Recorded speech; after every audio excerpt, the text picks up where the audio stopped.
नमस्कार मित्रों, स्वागत है आपका स्पिरिचुअल साधक चैनल में।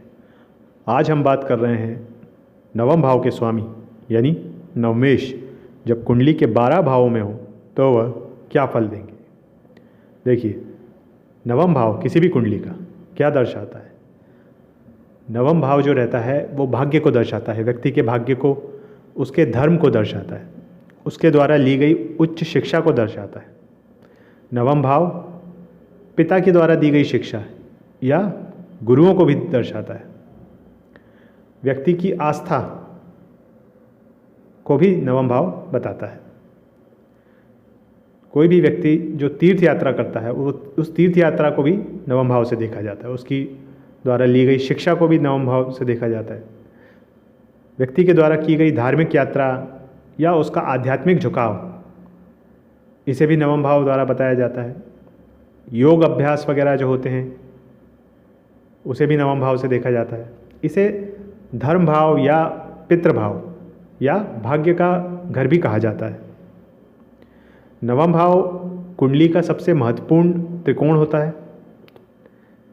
3 त्रिकोण स्थान जो कुंडली के होते हैं, पहला, 5वां और नवम भाव, उसमें से एक नवम भाव भी होता है।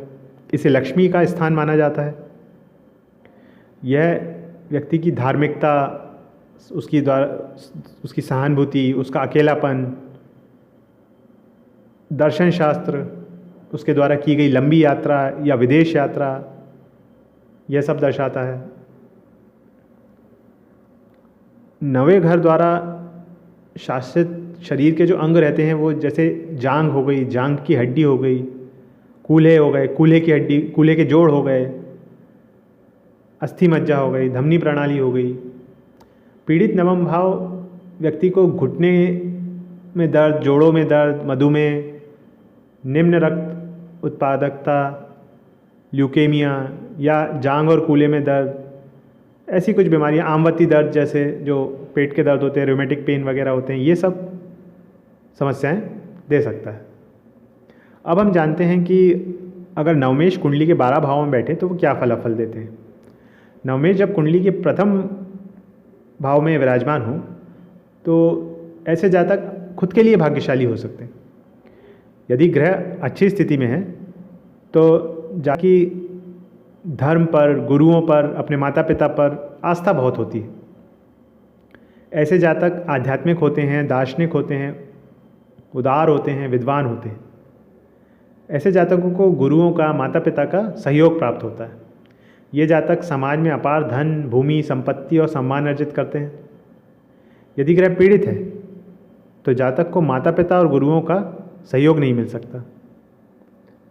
ऐसे जातकों के लिए उच्च शिक्षा में भी रुकावट का सामना करना पड़ता है, मुश्किल भी होती है शिक्षा पूरी करने में। ऐसे जातकों के लिए जीवन में सफलता प्राप्त करना बहुत कठिन होता है और हो सकता है यह एक निर्धन जीवन व्यतीत करें। जब नवमेश कुंडली के द्वितीय भाव में विराजमान हो तो ऐसे जातक को जीवन भर धन की संभावना, धन संचय या धन उत्पादन की संभावना अच्छी रहती है। यदि ग्रह अच्छी तरह से स्थित है तो जातक को माता पिता से धन की प्राप्ति होती है, इनहेरिटेंस जो रहता है वो मिलता है। ऐसे जातक पारिवारिक व्यवसाय के माध्यम से भी आसानी से धन कमा सकते हैं। ऐसे जातक प्रभावशाली होते हैं और वाणी में अच्छे होते हैं, दूसरों को प्रेरित करने वाले होते हैं। इनके परिवार की भी समाज में जो सामाजिक स्थिति रहती है वो बहुत अच्छी रहती है। यदि ग्रह पीड़ित हुआ तो जातक का धन संपत्ति को लेकर माता पिता से विवाद हो सकता है या माता पिता के माध्यम से अपनी धन संपत्ति खो सकता है। ऐसा जातक संपत्ति को लेकर कानूनी विवाद भी हो सकता है। ऐसे जातक अपनी कटु वाणी से अपने संबंधों को भी नष्ट कर सकते हैं, बहुत कड़वा बोलते हैं ऐसे जातक, जिसकी वजह से संबंध खराब हो सकते हैं। जब नवमेश कुंडली के तीसरे भाव में विराजमान हो तो ऐसे जातक खुद की मेहनत से अपने भाग्य के निर्माता बनते हैं। यदि ग्रह अच्छी स्थिति में है तो जातक को लेखन से, विशेषकर धर्म पर अगर लिखेंगे तो लेखन से, वाणी से संबंधित पेशों में, कानूनी और शिक्षा के क्षेत्र में इनका करियर अच्छा हो सकता है। जातकों को अपने भाई बहनों से सहयोग प्राप्त होता है, या ऐसे जातक अपने भाई बहनों के लिए भी भाग्यशाली हो सकते हैं। लेकिन यदि ग्रह पीड़ित हुआ तो जातक को अपनी वाणी से या लेखन की वजह से खुद की प्रतिष्ठा में मानहानि का सामना करना पड़ सकता है, प्रतिष्ठा की कमी हो सकती है। हो सकता है कि इनके भाई बहनों का भी साथ ना मिले इन्हें। ऐसे जातकों की विश्लेषणात्मक क्षमता बहुत कमज़ोर होती है, एनालिटिक पावर जो रहती है वो बहुत कमज़ोर होती है, जिसके कारण इन्हें निर्णय लेने में समस्या होती है। किसी भी निर्णय पर पहुंचने में इन्हें कठिनाई का सामना करना पड़ सकता है। जब नवमेश कुंडली के चतुर्थ भाव में विराजमान हो तो ऐसे जातकों को परिवार का, माता पिता का सहयोग मिलता है। यदि ग्रह अच्छी तरह से स्थित है तो जातक को अपने माता पिता के माध्यम से, विशेष रूप से माता के माध्यम से धन संपत्ति मिलती है, विलासिता प्राप्त करता है और अच्छी शिक्षा भी माता के माध्यम से ही प्राप्त होती है। ऐसे जातक बिना किसी प्रयास के माता पिता से धन प्राप्त कर लेते हैं। यदि ग्रह पीड़ित हो तो जातक को घरेलू सुख नहीं मिलता है और माता पिता से शत्रुता हो सकती है। ऐसा भी हो सकता है कि जब जातक छोटा हो तभी उसके माता पिता विवाद की वजह से अलग हो गए हों। यहाँ पे ऐसा भी देखा गया है कि जातकों की माता का जो स्वास्थ्य रहता है उसमें कुछ परेशानी का सामना करना पड़ सकता है। जातक की माता को स्वास्थ्य संबंधी परेशानी हो सकती है।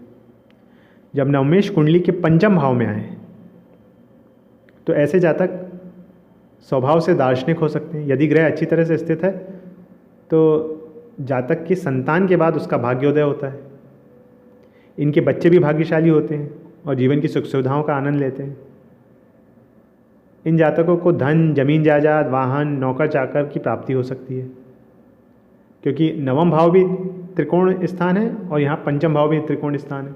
बहुत शुभ योग बनता है ये जातक अच्छी शिक्षा प्राप्त कर सकते हैं और व्यवसाय से लाभ प्राप्त कर सकते हैं। अब अगर ग्रह पीड़ित हुआ तो जातक को सट्टा व्यवसाय में मान सम्मान और धन की हानि हो सकती है। ऐसा जातक संतान से परेशान हो सकता है या संतान को जीवन में परेशानी हो सकती है। इन जातकों को अपनी शिक्षा पूरी करने में भी समस्या का सामना करना पड़ सकता है और शिक्षकों का भी सहयोग नहीं मिलता है। जब नवमेश कुंडली के छठे भाव में विराजमान हो तो ऐसे जातकों को स्वेच्छा से या अनिच्छा से दूसरों की सेवा करनी पड़ सकती है। छठा भाव जो रहता है सर्विस का रहता है, तो सर्व करना पड़ता है दूसरों को। अब खुद खुशी खुशी करें या अनिच्छा से करें। यदि ग्रह अच्छी तरह से स्थित हो तो जातक कानूनी और न्यायिक क्षेत्र में सेवा कर सकते हैं। इन जातकों में माता पिता और शिक्षकों के प्रति सेवा की प्रबल भावना हो सकती है। इन जातकों का स्वास्थ्य अच्छा रह सकता है और प्रतिस्पर्धी मानसिकता भी हो सकती है। कॉम्पिटिटिव नेचर हो सकता है, टफ कंपटीशन दे सकते हैं किसी भी कंपटीशन में। लेकिन यदि ग्रह पीड़ित हो तो जातक के पिता को असाध्य रोग हो सकते हैं। ऐसे जातकों को कानूनी परेशानी और स्वास्थ्य संबंधी समस्याओं का सामना करना पड़ सकता है। ऐसा भी देखा गया है कि जब ऐसे जातक उच्च शिक्षा प्राप्त करते हैं या शिक्षा प्राप्त करते हैं तो उन्हें ऋण लेना पड़ सकता है जब ये कॉम्बिनेशन रहता है। तो सामान्य तौर पर ऐसे जातक का जीवन संघर्षपूर्ण हो सकता है अगर ग्रह पीड़ित है, अच्छी स्थिति में नहीं है। जब नवमेश कुंडली के सप्तम भाव में विराजमान हो तो ऐसे जातक को भाग्यशाली रहता है। ऐसा जातक साझेदारी में, चाहे साझेदारी बिजनेस पार्टनर से हो या लाइफ पार्टनर से हो, यदि ग्रह अच्छी तरह से स्थित है तो जातक को एक भाग्यशाली जीवन साथी मिल सकता है और विवाह के बाद विदेश यात्रा का भी योग बन सकता है। ऐसे जातक व्यवसाय में सफलता प्राप्त करते हैं और समाज में प्रसिद्धि प्राप्त करते हैं। ऐसे जातक आकर्षक व्यक्तित्व वाले होते हैं और संबंध बनाने में निपुण होते हैं। यदि ग्रह पीड़ित हो तो जातक को व्यापार साझेदारी में और विवाह में कठिनाइयों का सामना करना पड़ सकता है। ऐसे जातकों के पिता इनसे दूर रह सकते हैं। ऐसे जातकों को जीवन साथी, माता पिता और गुरुओं के साथ अच्छे संबंध नहीं बना पाते ये जातक अगर ग्रह पीड़ित हुआ तो। नवमेश जब कुंडली के अष्टम भाव में विराजमान हो तो जातकों को पैतृक संपत्ति प्राप्त होने का सौभाग्य मिलता है। यदि ग्रह अच्छी तरह से स्थित है तो जातक लॉटरी से, विरासत से, बीमा के माध्यम से लाभ प्राप्त कर सकते हैं। ऐसे जातक को अपने पूर्वजों की संपत्ति प्राप्त होती है। ये जातक छुपे हुए ज्ञान, शोध, रिसर्च कार्य के माध्यम से धन कमा सकते हैं। यदि ग्रह पीड़ित है तो जातक को माता पिता का आनंद नहीं मिल सकता। ये जातक जीवन के किसी मोड़ पर अपना धर्म परिवर्तन कर सकते हैं और अपने पूर्वजों को भी कष्ट दे सकते हैं। ऐसे जातकों को लंबी दूरी की यात्रा में परेशानी का सामना करना पड़ सकता है। जीवन भर दुखों का सामना करना पड़ सकता है। पैतृक संपत्ति नहीं मिल सकती है ऐसे जातकों को, और बड़ों का और गुरुओं का भी अपमान करते हैं ऐसे जातक। जब नवमेश कुंडली के नवम भाव में विराजमान हो तो ऐसे जातक को भाग्य का पूरा साथ मिलता है। यदि ग्रह अच्छी तरह से स्थित है तो जातक आध्यात्मिक होता है, परोपकारी होता है। ऐसे जातक विदेश में व्यापार करके आध्यात्मिक क्षेत्रों में या पिता के माध्यम से धन अर्जित कर सकते हैं। आध्यात्मिक क्षेत्रों में भी इन्हें लाभ प्राप्त होता है। ऐसे जातक बहुत धार्मिक होते हैं और इनके घर में हमेशा पवित्र कार्य होते रहते हैं। समाज में अच्छा मान सम्मान अर्जित करते हैं। लेकिन यदि ग्रह पीड़ित हुआ तो जातक के पिता की कमाई जो रहती है वो बहुत कम रहती है या पिता का स्वास्थ्य कमज़ोर रहता है। भाग्य जातक का साथ नहीं देता है और वे ऐसे जातक अपने जीवन में सौभाग्य की अनुपस्थिति का अनुभव करते हैं। इन्हें ऐसा लगता है कि लक इनका फेवर नहीं कर रहा है। हो सकता है कि ऐसे जातक के जो बच्चे हैं वो भी इनसे भावनात्मक रूप से ना जुड़ पाएं। नवमेश जब कुंडली के दशम भाव में विराजमान हो तो ऐसे जातक करियर के मामलों में भाग्यशाली होते हैं। यदि ग्रह अच्छी तरह से स्थित है तो जातक आधिकारिक पद पर आसीन हो सकते हैं, किसी समूह का नेतृत्व कर सकते हैं।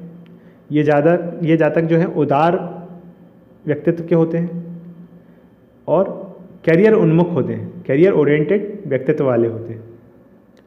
ऐसे जातकों को अपने कैरियर के विकास में या व्यक्तिगत विकास में माता पिता की, शिक्षकों की, वरिष्ठों का पूर्ण सहयोग प्राप्त होता है। यदि ग्रह पीड़ित है तो जातक धर्म पर विश्वास नहीं कर सकते। माता पिता इन्हें विरासत नहीं देते हैं और ये जातक अपना करियर स्वयं नष्ट कर लेते हैं, या तो वरिष्ठों से लड़कर ये अपना करियर नष्ट कर सकते हैं। विदेश में भी धन खोने के योग रहते हैं। जब नवमेश कुंडली के एकादश भाव में यानी 11वें भाव में विराजमान हो तो इन जातकों को लाभ के अवसर बहुत मिलते हैं। यदि ग्रह अच्छी तरह से स्थित है तो जातक को बड़ों से, बड़े भाई बहनों से या दोस्तों से पूर्ण सहयोग प्राप्त होता है। ये जातक धार्मिक कार्यों में और शिक्षा के क्षेत्र में लाभ कमा सकते हैं। इन जातकों का जो पिता हैं वो प्रभावशाली व्यक्तित्व वाले होते हैं या समाज में धनी व्यक्तित्व वाले होते हैं। ऐसे जातक नियमित रूप से तीर्थ यात्रा पर जा सकते हैं। ये तीर्थ यात्रा पर बहुत जाते हैं ऐसे जातक और इनकी मनोकामनाएं अधिकतर पूर्ण हो जाती हैं। यदि ग्रह पीड़ित है तो जातक मित्रों की बुरी संगति के कारण अपना धन खो सकता है। इन जातकों को बड़े भाई बहनों से भी दुश्मनी हो सकती है या भाई बहनों के साथ किसी विवाद के कारण इन्हें धन की हानि हो सकती है। संतान पर या संतान की गलतियों के कारण भी धन की हानि हो सकती है। ऐसे जातक अवैध कार्य से लाभ कमा सकते हैं, गलत काम से पैसा कमा सकते हैं ऐसे जातक। जब नवमेश कुंडली के 12वें भाव में विराजमान हो तो ऐसा जातक लिबरेशन के लिए वर्क करता है, मुक्ति के लिए अच्छा यहाँ पे ये प्लेसमेंट बताया गया है, क्योंकि 12वां भाव मुक्ति का भी होता है, मोक्ष का भी होता है। यदि ग्रह अच्छी तरह से स्थित है तो जातक की रुचि आध्यात्म में, शोध में, रिसर्च में हो सकती है। ऐसे जातक विदेश से धन कमा सकते हैं, परोपकारी स्वभाव के हो सकते हैं, धार्मिक हो सकते हैं, समाज की सेवा करने वाले हो सकते हैं। लेकिन यदि ग्रह पीड़ित है तो जातक का जीवन श्रापित हो सकता है। ऐसे जातक को धन कमाने में कड़ी मेहनत करनी पड़ती है और सफलता इन्हें आसानी से नहीं मिलती है। ऐसे जातक मुकदमे में, विवाद में, अस्पताल में और जेल में अपना धन गंवा सकते हैं या अपनी पैतृक संपत्ति खो सकते हैं। ऐसे जातकों को पिता और गुरु के साथ बुरे संबंधों का भी सामना करना पड़ सकता है। ऐसा भी हो सकता है कि इन्हें अनैतिक कार्यों के लिए सरकार से सज़ा मिले। ऐसे जातक दुर्भाग्यशाली रह सकते हैं अगर ग्रह अच्छी स्थिति में नहीं है तो ये था हमारा आज का विश्लेषण, जब नवमेश कुंडली के 12 भावों में बैठे।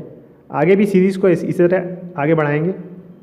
आज का वीडियो आपको अच्छा लगा हो तो लाइक और शेयर कीजिएगा। अगर चैनल पर नए हैं तो चैनल को सब्सक्राइब कर दीजिएगा। आपने अपना समय चैनल को दिया, आपका बहुत बहुत धन्यवाद।